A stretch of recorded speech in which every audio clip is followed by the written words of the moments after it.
So, of recent, you might have been seeing several news items about rolling blackouts in France. Many people haven't been able to sort of make the connection between the fact that they're rolling blackouts in France and the fact that one of the world's largest suppliers of uranium, which supplies nuclear fuel for France, has taken a hit with its operations in the Sahel, which have largely been nationalized. The mining contracts have been renegotiated, and where previously, where the going price for a kilo of uranium was something like $200, and a country like Niger was getting 80, so it was like 200 euros, and a country like Niger was getting 80 euro cents per kilo.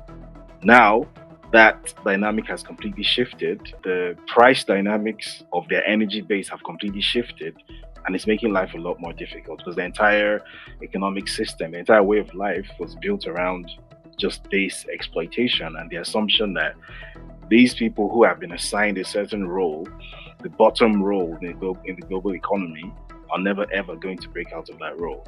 But they are breaking out. It is happening. It's no longer a hypothetical.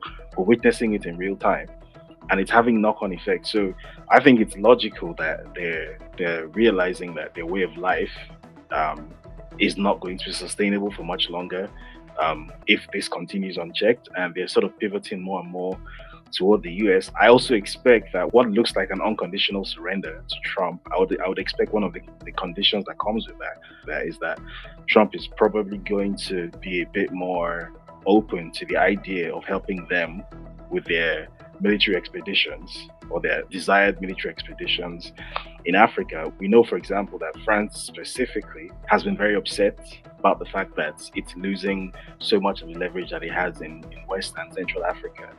And that in 2023, France actually tried to mobilize for a physical military deployment in Niger, using Nigeria as a proxy, which didn't work out.